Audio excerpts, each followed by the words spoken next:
ಪ್ರಾಣೇಶ್ವರಿಗೆ ಒಂದು ಲೆಟರ್ ಬರೀತಾರೆ, ಇವರ ಭೂಮಿಯನ್ನ ತೆರವು ಮಾಡಬೇಕು ಅಂತ. ಇವರು ವಿಧಾನ ಪರಿಷತ್ ಸದಸ್ಯರ ಸಮಿತಿ ಅಂತ ಒಂದಿದೆ, ಅರ್ಜಿ ಸಮಿತಿ ಅಂತ ಒಂದಿದೆ. ಆ ಸಮಿತಿಯಲ್ಲಿ ಇಟ್ಟು ಅವರು ಒಂದು ಆದೇಶವನ್ನು ಮಾಡಿ ನಮ್ಮ ಜಿಲ್ಲಾಧಿಕಾರಿಗಳನ್ನ, ಎಸಿಯನ್ನ, ತಹಶೀಲ್ದಾರರನ್ನ ಉಪಯೋಗಿಸಿಕೊಂಡು, ವಿಲೇಜ್ ಅಕೌಂಟೆಂಟ್ ಅವರು ಉಪಯೋಗಿಸಿಕೊಂಡು ಹೋಗಿ ಬೆಳಿಗ್ಗೆ ಈತ ಕಟ್ಟಿರ್ತಕ್ಕಂಥ ದನಕ್ಕೆ ಹುಲ್ಲು ತರಲಿಕ್ಕೆ ಹೋಗಿ ಆ ಹುಲ್ಲು ತರುವಾಗ ಆ ತನ್ನ ಸಹೋದರಿ ಆ ಮಕ್ಕಳನ್ನ ಶಾಲೆಗೆ ಕಳಿಸುವ ತರತುರಿಯಲ್ಲಿರುವಾಗ ಇವರ ಜೀಪು, ಇವರ ವೇಷಭೂಷಣಗಳು, ಇವರ ಗುಂಡಿ ಬೂಟ್ಸ್ಗಳು ಇವರ ಮನೆ ಆಲಯದಲ್ಲಿ ಶಬ್ದವನ್ನು ಮಾಡುತ್ತೆ.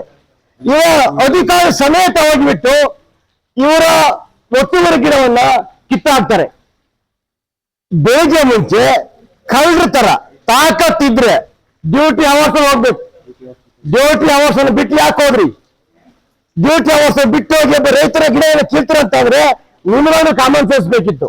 ಅದಕ್ಕಿಂತ ಮುಂಚೆ ಈ ತರ ಆಗಿದೆ, ಶಾಸಕರ ಗಮನಕ್ಕೆ ತರಬೇಕಿತ್ತು. ನಾವೆಲ್ಲ ಕೂಡ ಸಮಸ್ಯೆಗಳಲ್ಲಿ ಇದ್ವಿ, ರವಿಯನ್ನು ಗಮನಕ್ಕೆ ತರಬಹುದಿತ್ತು, ತರಲಿಲ್ಲ. ಇವರು ಕುಳಿತಾ ಇದ್ದಾರೆ. ಕ್ಷೇತ್ರದ ಶಾಸಕರ ಗಮನಕ್ಕೆ ಬಾರದೆ ರಾತ್ರೋರಾತ್ರಿ ತೀರ್ಮಾನವನ್ನು ಮಾಡಿ, ರಾತ್ರೋರಾತ್ರಿ ತೀರ್ಮಾನ ಬೆಳಿಗ್ಗೆ ಮುಂಚೆ ಗಿಡ ಕಿತ್ತಾಕು. ಇವರು ಬಿಜೆಪಿ ಏಜೆಂಟ್ರ ಅಧಿಕಾರಿಗಳು. ರಾಜ್ಯದಲ್ಲಿ ರೈತ ಪರವಾದ ಸರ್ಕಾರ ಇದೆ, ರೈತ ಪರ ಸರ್ಕಾರ ಇದೆ ಅಂತ ಅರ್ಥ ಮಾಡ್ಕೋಬೇಕು. ಇವರು ನಾಚಿಕೆ ಮಾನವರು ಇರ್ತಕ್ಕಂಥ ಇವರನ್ನ ಇಲ್ಲಿ ಹೇಳ್ತಾರೆ, ಈ ಮಾಡತಕ್ಕಂಥ ಕೆಲಸವನ್ನ ತಪ್ಪು. ನಮ್ಗೆ ತಾಕತ್ತಿದೆ, ರೈತ ಪರ ಕಾಳಜಿದೆ.